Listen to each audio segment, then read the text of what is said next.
All righty, we are good to go. Hey, it's 4 o'clock. It's time for our Learning Curve Summit, and we are talking about our most popular thing that comes up with it. Doesn't matter if we're doing trash pickup or just saying it's a beautiful sunshiny day here at the beach. Oceano Dunes comes up with almost everything we post. So we thought Yeah. we would start the year off with a bang and have some folks from the dunes come and talk to us. So Now, I want to start by saying we were supposed to have Kevin Pearce with State Parks on here, and unfortunately, something came up with him. So he won't be on today. Although, like Lisa said, we have Friends of Oceano Dunes, we have Jim and Jared, but we will have Kevin on next week on our learning curve still. So I'd like to probably use this as a platform to get to know, of course, Friends of Oceano Dunes. And I've had conversation with you, Jared, and a few other organizations here recently, and just try to figure out what we need to do to kind of move the updates forward, how people can stay updated, what you guys are about, and just inform everybody about the progress that's being made. We all, I think, know about the 5-year plan and whether you're for or against it, and how the business community plays a role in that, because obviously the Pismo Beach Chamber of Commerce wants to have a role in that, and we want to be able to work with our business community and see what we can do together to help move this. And as you know, we'll go ahead and state that we are for having the dunes open. It affects and impacts our business community in a negative way. It's been tough coming off of COVID as it is, and it's just been a struggle for everyone. So with that said, we just want to Jim, remind everybody, though, really quick, yes. that we will be taking questions. You can post your questions on the Facebook. We have myself and Jeanette fielding the questions, but let's all please try to keep them nice and No profanity. respectful. Yes. No Because we're profanity. not going to ask any disrespectful questions anyways, and you could be banned from the Chamber of Commerce's Facebook. So let's have fun today. We don't want that. Nice. Thanks for that, Lisa. Thanks for putting that out there. So Jim, if you would like to introduce yourself and tell us how this all started with Friends of Oceano Dunes. Sure. Hey, thank you. And first of all, I want to thank you guys for letting us come on here tonight and talk a little bit about Friends of Oceano Dunes and who and what we are. And sometimes we get a bad rap. Sometimes we've earned that rap. So we're going to be on our best behavior and tell you and answer any questions that come out, good, bad, or otherwise. Hopefully, we're not the ones that get banned. But we'll see. So, a little history for those who don't know about Friends of Oceano Dunes. It was started, first inkling started in January of 2001. So we are celebrating 20 years of Friends of Oceano Dunes. And it really started actually gaining ground in February 2001 when the Coastal Commission took a vote at their meeting. It was known as the Valentine's Day Massacre. And they took a vote to close the beach. And my dad and I drove down from San Jose, and 200 miles down, we're shocked by what we were seeing, that they're trying to close a place that's near and dear to our family. And then we had to drive, 200 miles back saying, what are we going to do? Who do we reach out to? And so I took the initiative to reach out to many groups, and an off-roading legend by the name of Ed Waldheim agreed to help start Friends of Oceano Dunes with us on behalf of the California Off-Road Vehicle Association's back to Corva. And so Ed and I started Friends of Oceano Dunes, and we've been fighting tooth and nail for the past 20 years. And our mission, our goal, is to protect the recreation our families have enjoyed for years. My family has been out there going on 55 years of camping and recreating on the dunes. We've spent nearly 50 years celebrating every Thanksgiving on the beach until the last few years of some of this disruption. And through this process, I've met families from all over. 5, 6 generations come out and join these dunes. I've read every local book dealing with the Oceano Dunes, from the AG Creek to the Dunites to the Oceano. And I sat on the technical review team assigned by State Parks for the park for I think 18 years. So well versed in the issues. I work closely with our attorney. We've been known to become quite litigious, and we filed many lawsuits. But unfortunately, that's because we're backed into a corner and our backs against the wall. I'd rather spend that money on advancing social programs and other things in the community, and so we can be teammates with the community. So over these years, I've got to meet many wonderful and great people from all of the 5 cities area. And there are many wonderful people. I was just literally on the phone with a gentleman who's not an off-roader, and he's reaching out to try to figure out another way of protecting what he wants, but trying to see if there's a way that we can find some middle ground to give us what we want. And that is the common battle that we all want to try to find that balance. Right. But we always get into the kind of this not in my backyard, and the new person moving in next to the airport doesn't like the noise. So we're constantly dealing with Right. it. So Right. hopefully that answered your question. You did, and that's a long time to be, fighting for that. So thank you. Yes. Yeah, a lot of gray hairs.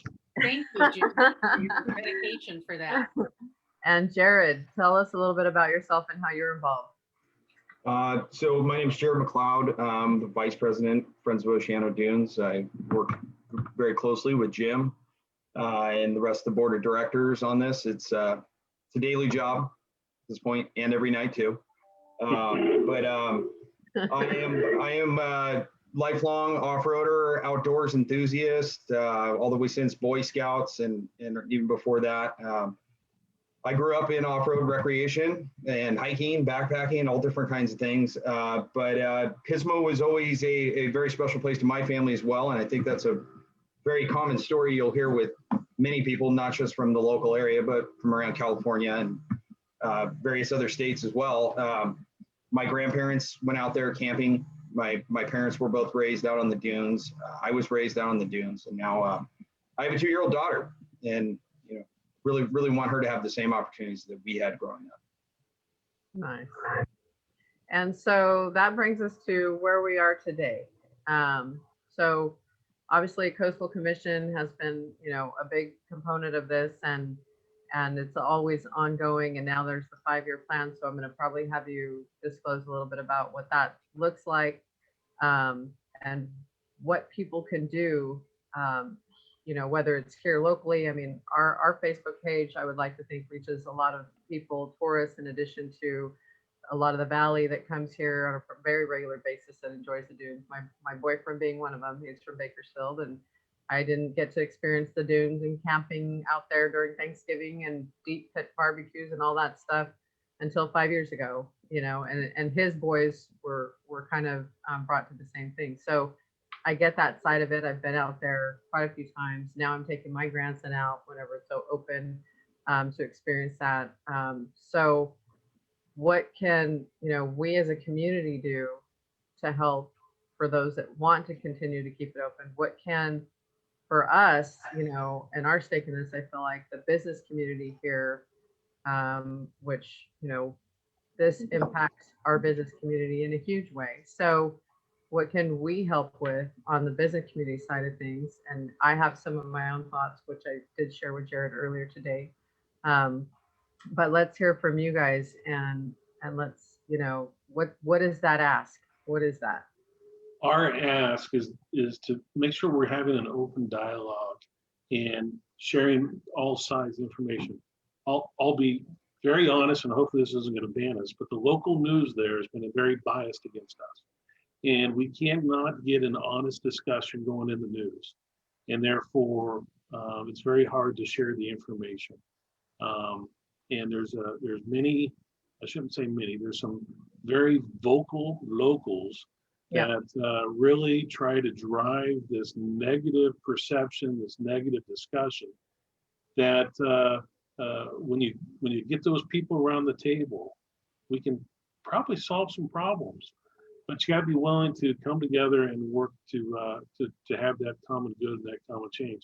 I need the businesses in the local community to raise their hand and write letters and speak up and talk. Some are afraid. I've had businesses tell me that they're afraid to speak up because of some of that radical group that's out there, that they're Right. going to be tar and feathered and other problems that are going on. And so it's this whole culture of intimidation and doing things that has been harmful to many people. So our charter, our goal, our mission has always been to provide and promote responsible recreation on the Oceano Dunes. That's what we want. Is for families and friends to go out there and enjoy this beautiful part of the world that many have been enjoying for decades long, doing this type of activity. Over 100 years of documented motorized recreation and camping on those dunes. So I want people to speak up, write letters, get active, so you can kind of offset some of these locals who I think personally are more of the few and far between. Many of them are usually retired. They've gotten whatever they wanted, and they want to push away anything that is counter to their retired life. And that's I get it. It's not my train of thought, but so hopefully that helps. So with that, I'm going to ask, if it's okay, Jared, I'm just going to ask a first question, because it kind of talks about how long this family has been going to the dunes. It's a excuse me, is a resident of Pismo Beach. And he said, so my question would be, there is no proof that the vehicle activity has caused any air quality damage or noise. I realize that the animal/bird concern has been an issue. So what is the root cause? My family and friends have been going to the dunes for 50 years. I have quads, dune buggies, and buggies, and I have always enjoyed it with my family. Right. So I'll be happy to try to field that. So there's a lot of questions in there. And so I'm going to hit on what I think I did. I didn't write notes. So feel free to ask me for anything else I might have missed. So let's tackle the air pollution first. So this has been going on for over a decade, and there's been a lot of misinformation and misclaims that have taken place throughout the time. Very first and foremost, we had I'll be careful with my words, somewhat of a zealot in the air pollution control district that was promoting things like silica coming from the dunes and causing silicosis. That was later disproven. Then you read in the news that there's a crust that forms on the dunes, and the OHV breaks that crust, and that crustal material blows in. That was disproven. Then you heard about the pi swirl measurements and the higher emissivity and the localized area of concentration, and now that's kind of been disproven. And now they're focused on a one-to-one relationship between vegetation and dunes. So if you vegetate 10%, you're going to see a 10% improvement in the dust downwind of the dunes. So if you go back in history, and the best video and picture evidence we have is from roughly the 1930s. And you look at the vegetation from the 1930s, which we can all agree that, yeah, there's some vehicles, but those were the skinny hard tires. They're on the wet sand, fishing and doing things, not necessarily in the dunes. So the vegetation that was available in that area in the 1930s, if we went back to that same level of vegetation, now there's this one-to-one relationship, then you should have the same amount of dust going inland that you did in the 1930s. Well, when you do the history and you look at it, there's more vegetation now than there was in the 1930s. So this one-to-one relationship starts to go out the window. So the Scripps Institute's been doing a lot more studies and finding some flaws in some of the data. And again, so now you get the Air Pollution Control District and many good people there. They're now trying to, always defend their data. They're on the defense, and you have other people coming in and always attacking them. So everybody's being attacked and defending, whether it's us, whether it's them, whether it's other people. Endangered species. This is one of the most misquoted, misguided information that's ever been out there. So as I mentioned, I've been a part of the technical review team for 18 years. I read a lot of data. My background is in statistical analysis in school. I love data and studying the data. So many will say, well, you got to cross the Rio Grande Creek and you're squishing and killing all these steelheaded trout. For those that have been there for a long time, the steelhead trout, there's no fish ladder at the Lopez Dam, and therefore the steelhead trout are trapped, landlocked, can't do anything. Let's also not forget that the AG Creek, or Rio Grande Creek, rarely flows. It just breached its banks earlier this week, and the first time it's done that in quite a few months, if not years. It's very rare that the water breaches, and therefore you have these tide pools up, which have some tidewater goby and some other things. The National Fish Observer that studies it, I think it's NOAA, they'll come in. At one point, they said there's so few fish in those lagoons and those ponds, you might as well name them instead of count them. That's how few fish there are.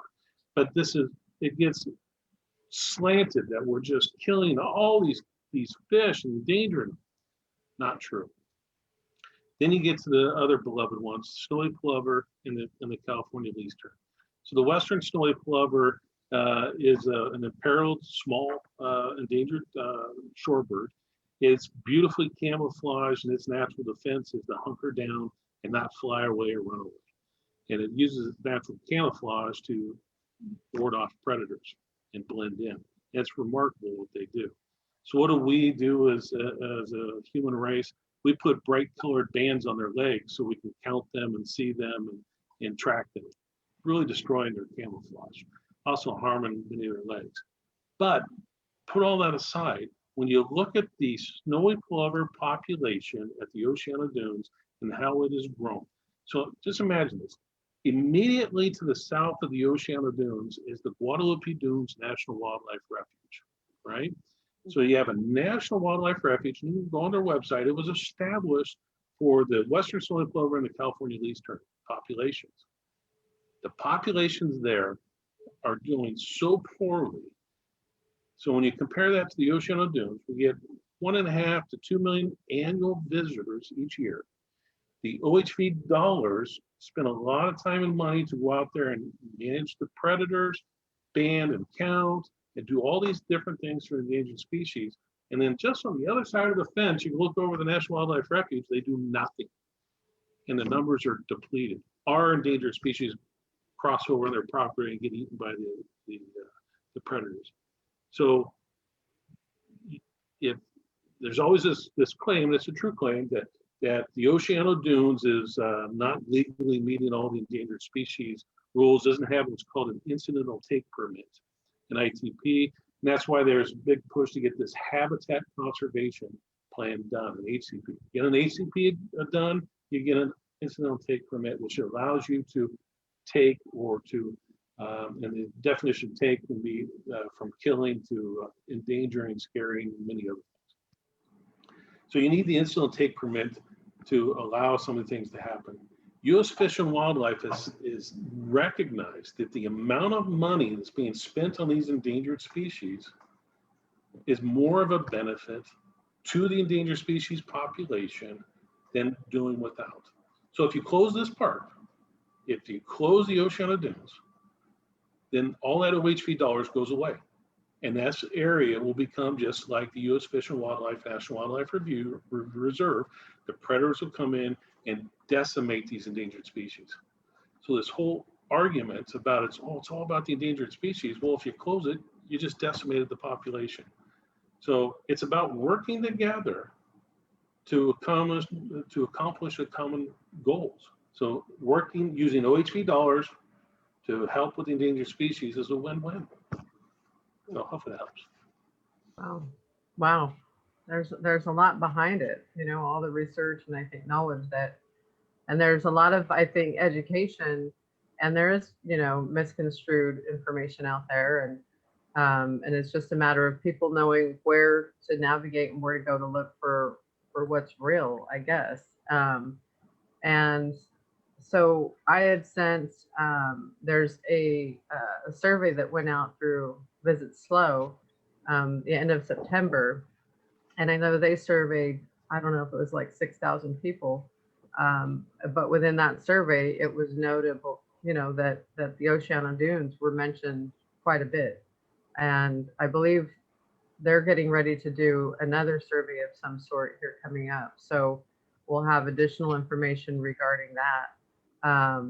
But I know for a fact that there's quite a few hoteliers here within the Pismo Beach area that are also in support of the Oceano Dunes being open, and one in particular that spoke very, very candidly about how this would affect their hotel in a negative way. They have quite a few people that come through and stay, including the Pismo Coast Villages and all of the, the RV parks that we have around here. I mean, that's a direct impact. So, although they're talking about phasing it over the 5 years, and so can you guys kind of offer some, insight on this whole 5-year plan that they've got out right now?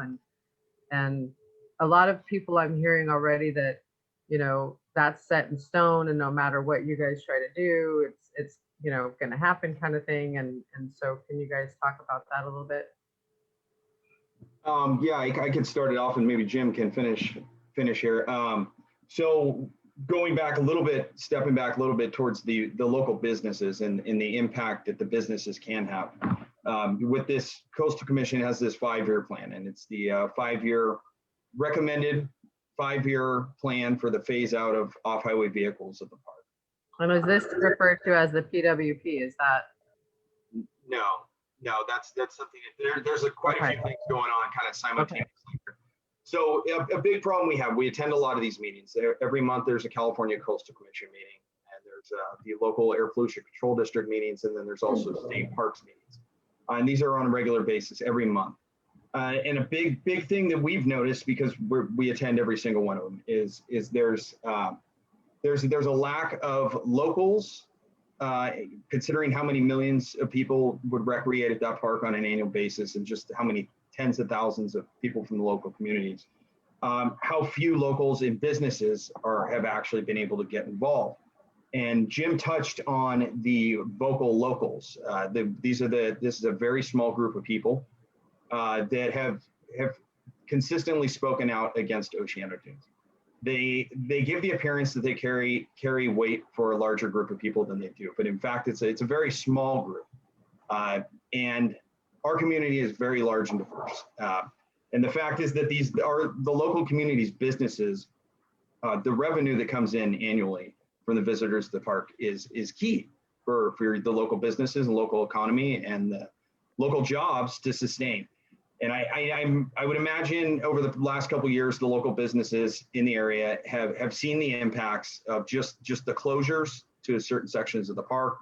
And then end of 2019, we lost 50% of our available beach camping area. I would imagine the businesses had to see an impact from this. Absolutely. And then you move forward to 2020, and then we had the COVID closure, and then California Coastal Commission moving forward with this 5-year plan. So if you start looking at the way the deck's stacked here, there's 2 ways it can go. The business community has a golden opportunity here to either through the chamber, individuals and locals as well, to get involved in this process. And there's things that the business community can do here to help the work that we're trying to do. And if the community can't come together, then the community is going to continue to suffer. It's pretty much as simple as that. And I see a pretty good opportunity for the chamber through your coalition of businesses to really make an impact. I mean, even through, like Jim said, writing letters, having a representative to speak at these meetings once or twice a month, and make sure that this small group of locals that are speaking for the entire community can't do that. Because if the local businesses aren't on there speaking for themselves, these people are representing everybody. Right.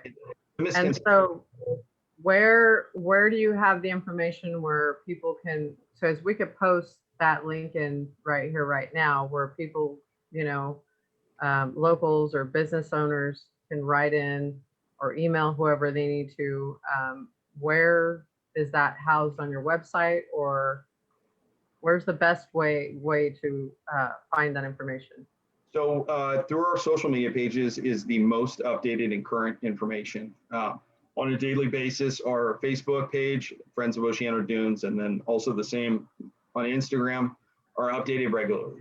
We put the information up as soon as we get it. Meeting dates, login information, important updates on the park and what's happening with the Coastal Commission and other things. Okay.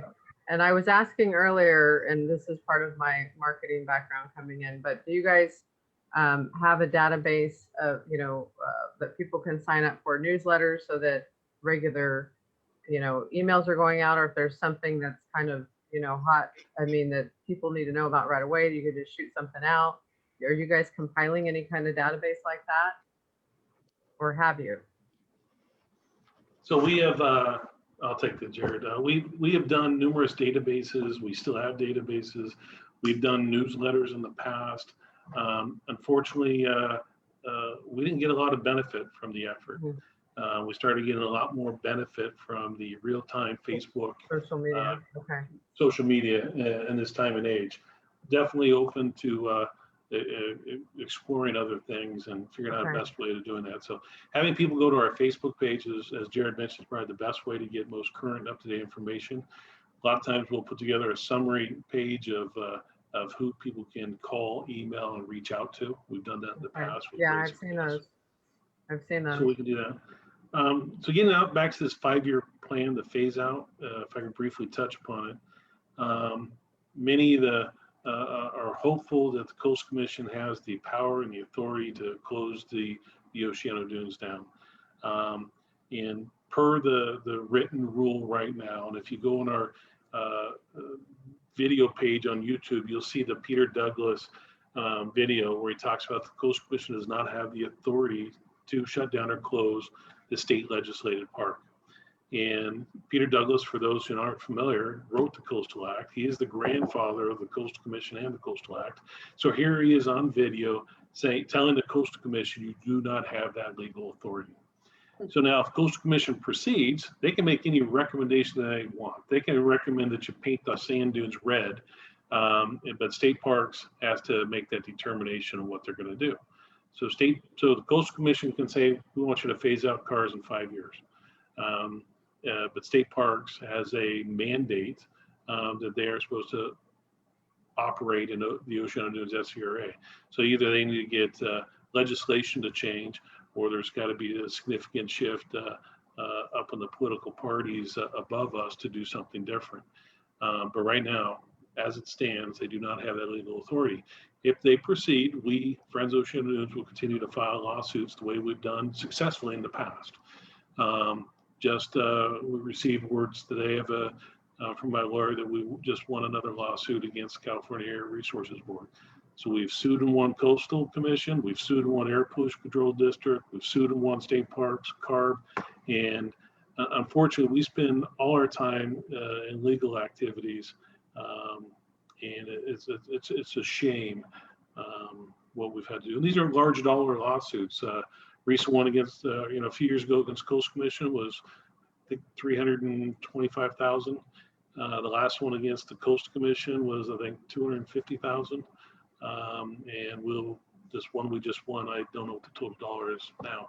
So we're a 100% volunteer organization. Not a single salary is paid. So we raise the money, and the only ones really making money off this is the lawyers. Jared and I do this as a volunteer, and we've been doing it. I've been doing it for 20 years. So we care. This is our family spot, our piece of the pie that we love so much. I have a good friend of mine. His son was killed in a military accident, and he spread his ashes of his son out on those dunes because it means so much to go out and see him doing what they loved. And now he can't do that. And it just tears him apart. Jim, a lot of people there, we don't have a lot of questions. We have people mostly making comments on how much they love the dunes and how it's been a family tradition for years to go out there at the holiday times and camp with their whole family and grandkids. And it's sad to see that, that they're not able to do that right now. So, so the Public Works Plan, is this something that is a document that's on the web that people can read about the Public Works Plan? Yes, you can go. I don't have the link in front of me. We can post that, but State Parks has a link. Unfortunately, I think state parks did a huge disservice in the way they put that link out. You can't download one document. You got to download 50 documents, and it's just cumbersome and awkward. But the public works plan, if I can explain that a little bit. So I don't know how many years ago, I'm looking at my wife, see if she recalls. I'm guessing 8 years ago, 7-ish, when we first had a meeting at 4 years ago? No, maybe five. We invited then OHV Deputy Director Matt Fuzzi and the attorney, one of the Attorney General's lawyers, Catherine Tobias, to our family home to sit around the dining room table and talk about the future of the Oceano Dunes. In other words, now that the Oceano Dunes has been an official SVRA, for many decades, if we had to relay out the park now, knowing what we know now, would we lay it out differently? And so it brought up a lot of discussions. Well, if, is there another way to have another entrance to the park? Because we get it. We understand that the people in Oceano, those few vocal locals who moved in knowing it was a #1 SVRA in the state, moved in next to the SVRA and now want it closed due to the noise and traffic, heard it, got it loud and clear. I've traveled up and down the state and I've seen many coastal locations that are impacted by traffic, by people wanting to enjoy the state beach. And people need to remember, it's not the Oceano beach, it is the state beach for all of the citizens. But I wouldn't want to live in the Oceano with all that traffic. I get it. That's why I don't live in that area and I don't live in other areas. I don't live in front of Yellowstone or any other mass traffic place. They chose to live there. I know many people that live in Oceano have lived there for decades and still love it, and they've known how to deal with it. But you expect it, yeah. Just like Pismo Beach, our office is here in Pismo Beach, and it can be insane over there. And like we stay away from it on the weekends for the most part. I mean, you just kind of know what you need to avoid and what not. But I mean, Right. It's no different than moving. It's no different than moving close to an airport and then complaining about airport noise. It is no different. Where you choose to live. I choose to live in Pismo Beach. I don't mind the tourists. I don't like some of the things that tourists do, but guess what? Our locals also do things that I don't like. So it goes hand in hand. I will be the first to admit, I don't like many things that my fellow off-road brethren do in the town and the image they portray and the activities they do. But just like you said, when the Oceano Dunes in a major weekend, we can have 50,000 people, right? But I can have 5 knuckleheads go and cause, trouble, and it relates on all of us. It ruins it for everybody, Yeah, it's just not fair. Yeah. I get it. And Jared, you wanted to speak to specifically about the business community and maybe what, whether it goes through the chamber. Somebody asked, okay, well, what's the chamber going to do? Well, we're kind of trying to figure that out. And I think this is the initial conversation. I have my own thoughts and ideas of what can be done. And, my specialty is marketing and communications. And, like I said, I just found out about you two yesterday and you're on this thing today. That's how quickly we can work. But being able to speak to this and speak to all the people out there with this video is going to be key also. And this is something we can get out to our whole member base and just say, hey, if there's a business community out there that wants to support this, then go ahead and give us a buzz. And we have a person designated, which is Darryl on our board, who is taking charge of this specifically. And we can build our own committee around it. I mean, there's a lot that I think we can do. And if there's people in the business community are afraid to speak up and say, well, then that's where we come in. I'd like to say Lisa and I aren't afraid of much. So we're here to support our business community. And if it affects our business community, whether it was good or bad, we'd be standing up for them because that's why we're here. So, right. And we've both also enjoyed the dunes personally. So I've taken my kids out there and we've ridden and we rode very safely. We had no problems. I think where you have the problems is people that are uneducated on how to ride. Right. So, I mean, well, but like, you were saying, Jim, that, the snowy plovers have been a factor, vegetation has been a factor, deaths have been a factor. Then the COVID, of course, brought something all together different. And and now we're here, and it's just kind of like, I couldn't even imagine you doing what you're doing for over 20 years. Like, I mean, us being part of this chamber and helping, I'm on my 4th year, and, Jared and I were talking earlier, and it's like, you feel like this is all you do, and to do it for 20 years, no, I could not imagine doing that for 20 years. So, good job on you. Your heart is obviously in it, and we feel that. So we need that. But yeah, Jared, how can the business community specifically help? Who do they send messages to? Where can we help facilitate some of that? What are you thinking? Well, I think a partnership between the chamber and the work, supporting the work of Friends of Oceano Dunes, it could be a huge move. Like I said before, the chamber brings together a coalition of businesses, and that's a coalition of businesses speaking up and getting involved in the process, or having a spokesperson on behalf of the chamber speaking at these meetings. And another big one is the media and the PR side. And I know you specialize in marketing. And the chamber has the unique ability to reach a local audience that we necessarily can't do. We're bogged down in this legal fight, and it's literally a full-time job, like you were saying with your things. It's so for us to be able to multitask and find the time to one-on-one or through a coalition like yours be able to reach the entire business community. It would be difficult. And I think there's a lot that the chamber could do with this. I know when we talked earlier, you had mentioned, we were talking about the struggles that COVID's brought to your local business community, on top of the problems that the closures at the dunes have had on the local businesses. And it's really sad. And it's a lot of, the COVID stuff couldn't necessarily be prevented. Some of it, the restrictions could have, but the things at Oceano Dunes that are going to destroy the entire community and cause people to have to move out of the area and shut the doors on their businesses, these are preventable things. And if people aren't speaking up and businesses aren't taking a stand or uniting together to have at least a unified voice, we're just kind of feeding into the hand of these small groups of people that want to close down the beach, and we're letting other people represent us. And it's just, a lot can be done. There's a great opportunity for the chamber here. And there's power in numbers.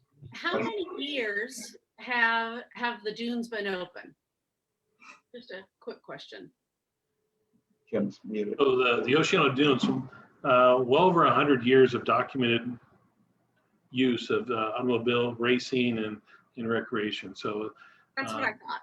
if you go back to the, I'm asking that question because a lot of people are saying that they moved here to Oceano or grew up here in Oceano, and they would like to have a beach that they could walk on. Well, the dunes have been there for hundreds of years. So, Right.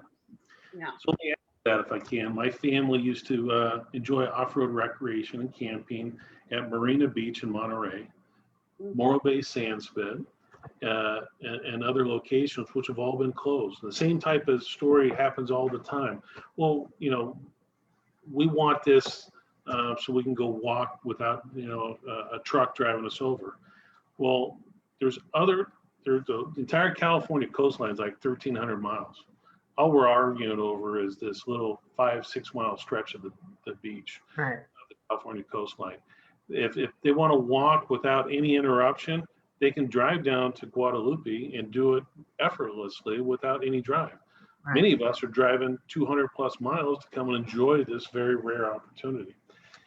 But what this is getting down to, and the people of Pismo and the businesses need to think about this. So let's say they close Diablo, they close the Oceano Dunes. What's next? If somebody doesn't like the smell of cinnamon, are they going to close the cinnamon roll business down? Right? If they don't like the smell of taffy or burgers or clam chowder, where do you draw the line? Because these radicals just keep going and going because all they care about is moving in and displacing anything that they don't agree with or they don't Yeah, like. yeah. Which speaking of, another thing that I've seen on a regular basis is how the people that go out and camp on Oceano Dunes don't spend money in the community.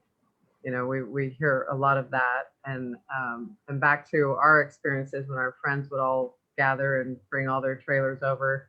There was usually a day or two, if we were down there for a week, that we would make it a point to either go wine tasting or go to restaurants, like, you know. So I guess maybe some people don't, but to say that none of them spend money, you know, when they're staying out there, I've been out there and I come into town all the time, you know, and I mean, Finn's is right there. You've got, you know, Spoon Trade right there. You got Ribline right there. Like, go ask any of those businesses if people are coming off the dunes and if they're, you know, supporting those local businesses. I would like to think that they're going to say yes.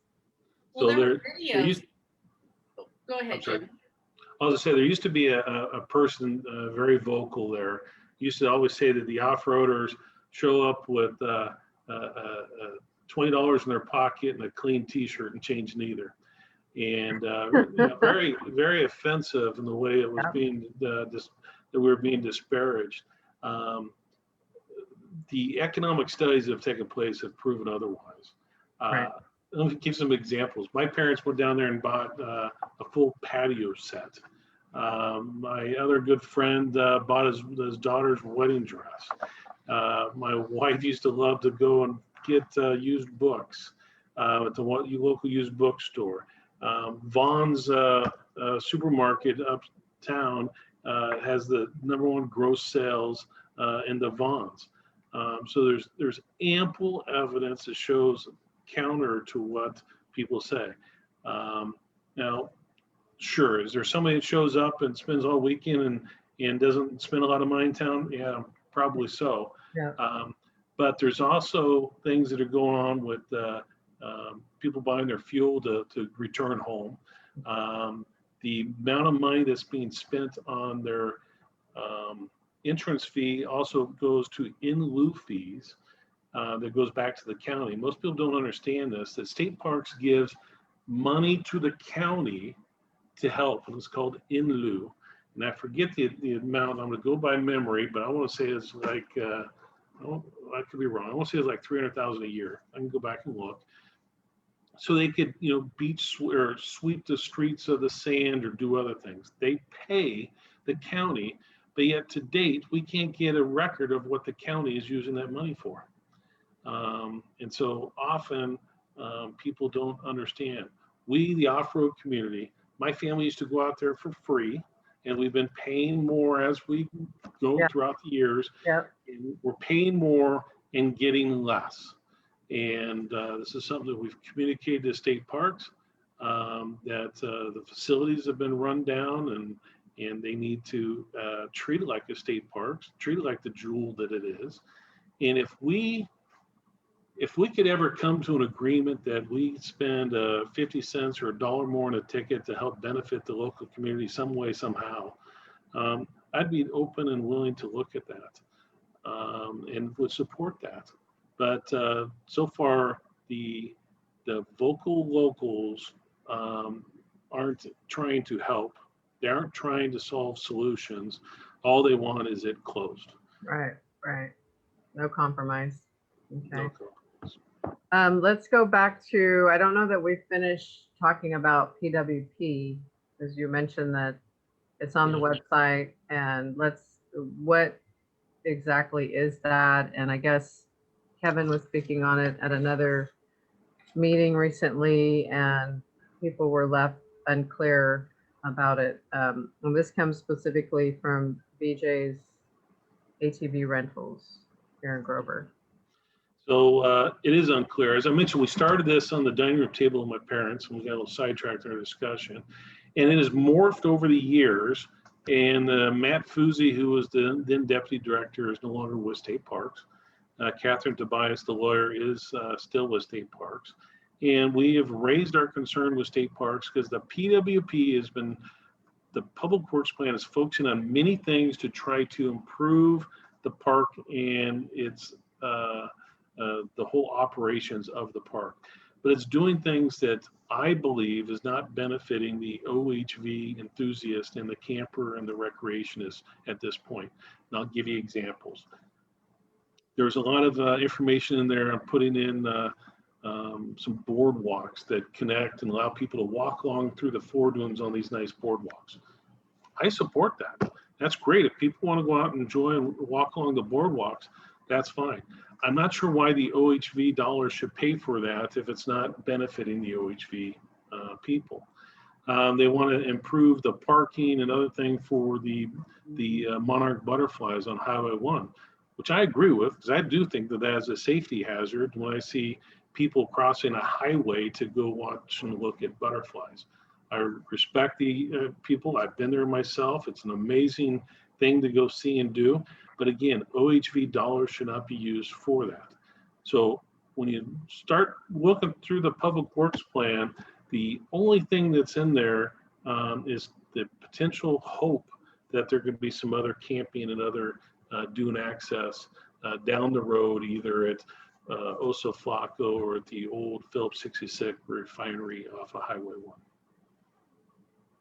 So hopefully that helps.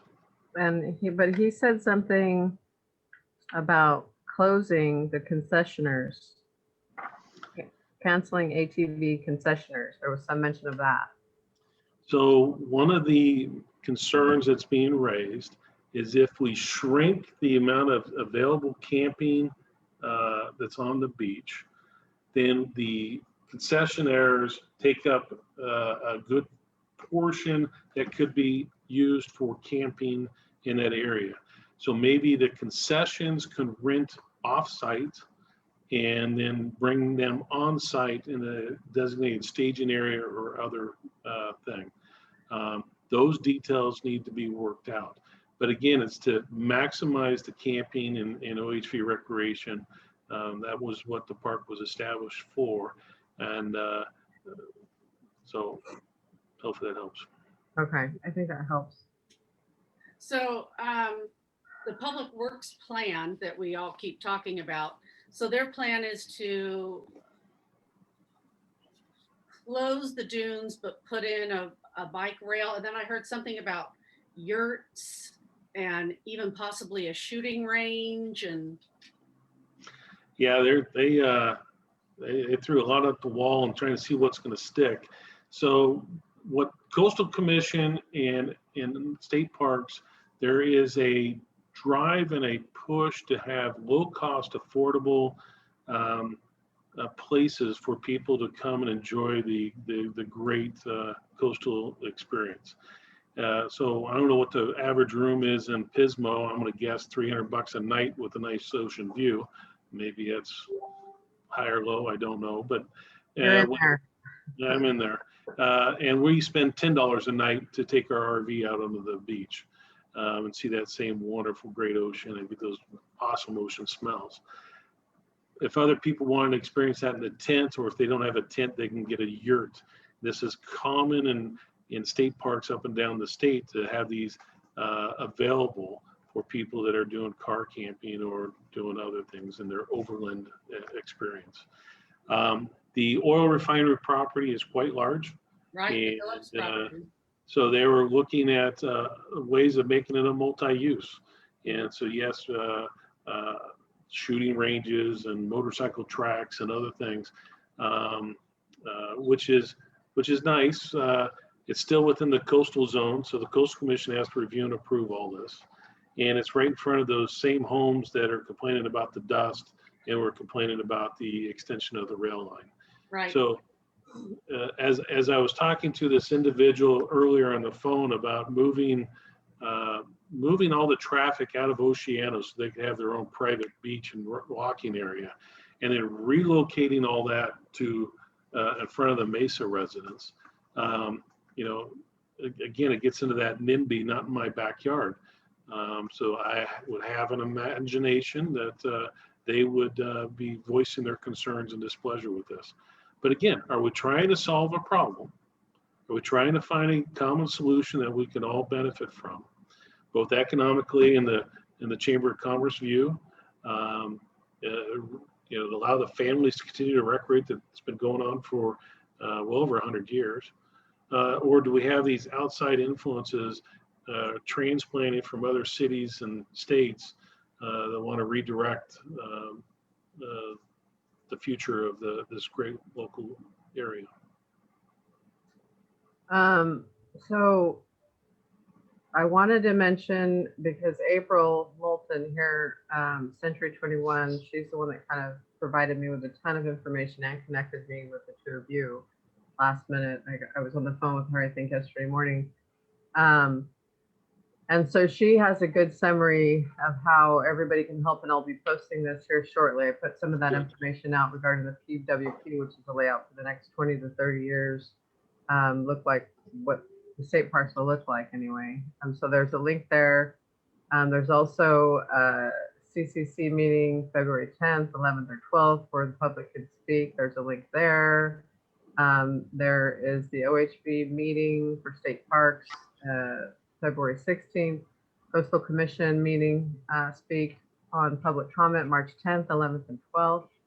And then the Coastal Commission meeting takes place March 18th. So this is where when I was talking to you, Jared, where I feel like there's so much information and it's moving quick, and there's a lot of dates, and there's a lot of different, there's coastal commissions, there's of course, there's the meetings you guys have, the state park meetings. And so just staying comprised and up to date of that type of information. And now that we have this that kind of has it all together, we can put those on our calendar and we can share this out to those that we believe would be interested, including our business community.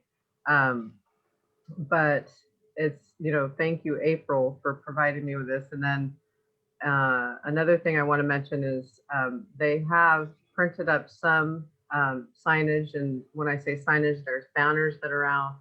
You may have seen some in Pismo Beach. I know there's one on Harry's building.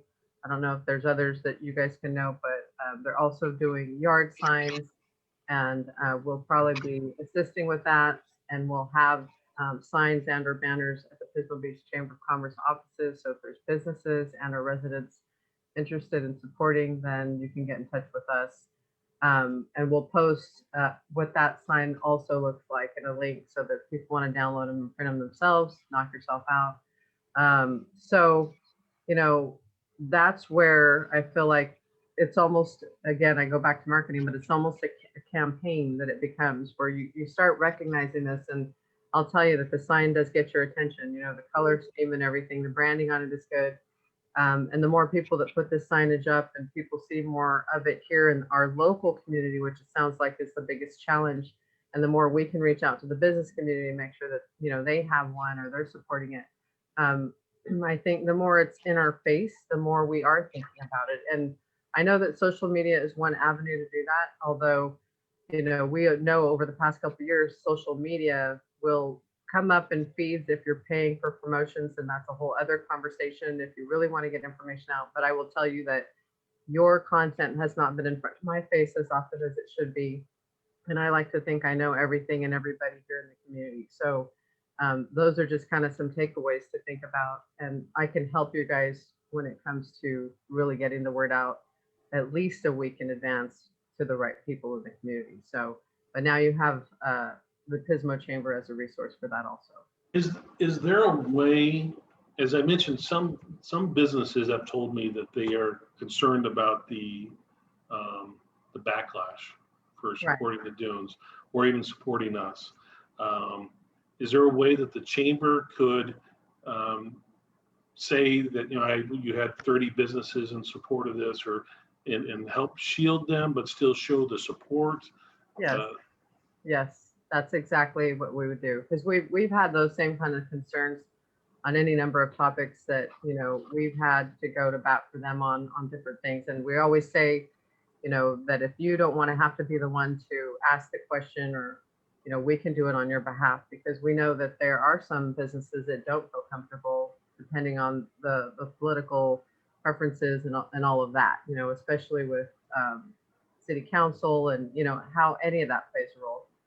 And that's what we're here. We're here to be the liaison, on behalf of the business community, and we ourselves will get backlash, for supporting you guys and supporting the dunes, but from a when we had a conversation with our board about this, we have to remind ourselves, this isn't our own individual personal opinion here. What does the chamber exist for? We exist to support the business community. And we would be doing our business community a disservice if we allow this to continue happening as they're suffering. So that's when it's a no-brainer. And we, our whole board, hands down, was like, we are in support of the Oceano Dunes being open, more so because of the fact that it's going to impact our business community in a negative way. It's our position, and that's where we're at. So we know the backlash that we're going to get, and they're gonna come at us. They're gonna not support the Pismo chamber, and that's a risk that we also take. But at some point, you have to be willing to make those risks for the better of the community, and that's all we're doing. That's all we're doing. Can I ask a question? I've often heard from some of these vocal locals that Pismo is the shining star that Oceano should look to. That you guys banned vehicles on your beach, and your business has flourished. Therefore, if we banned vehicles from Oceano, their town and business would flourish. And it's an interesting view. I don't share it, but it's something that they state often. Any thoughts on that? I think, yeah, it is interesting, but I feel like, again, if we're speaking about the businesses, they're the ones that should be responding to that. They're the ones that know how their business is impacted. And I know for a fact that the handful of businesses we have spoken with, that they definitely reap the benefits of people that come out to Oceano Dunes. I mean, it's hands down a fact. So if there was a survey done based on that kind of information directed specifically to businesses where it was confidential information as far as who is responding and saying that, that's a survey that our chamber can absolutely include in what we do, Yeah. So, but it's easy for everybody to say this or that, but if you have no data behind it, then you can say whatever you want. I agree. Database decisions are important. I hope that the chamber will also be speaking out and sending letters to Coastal Commission and OHV Commission going forward. I think it's powerful when you guys speak up and speak out. So I greatly appreciate that. Absolutely. And we'll be working with other organizations, and if we're all on the same page together, then we can collaborate that way too and get their logos represented at the same time on one document. Right. We have a long history of work together. I actually have old historic videos of dune buggies racing under the pier. So it goes back many, many years. Super cool. No, it's amazing. Really, it is. So did you have anything else, Lisa? Is there anyone on the line that had anything that they wanted to? No. People aren't really asking questions. They're just kind of talking to themselves and going back and forth. Somebody did ask, when are we going to have the other side? So when will the other side be on the Chamber of Commerce? Just curious, maybe I missed it. So we did have Kevin from State Parks last year, and he was supposed to be here with us today, which he'll be on next Thursday. And then hopefully in February, we will have somebody else on. So yeah. that will speak. I don't want to give any names or I know that will speak what they're to with, the other because side. Yes. if something happens. So we will. Yes, we will.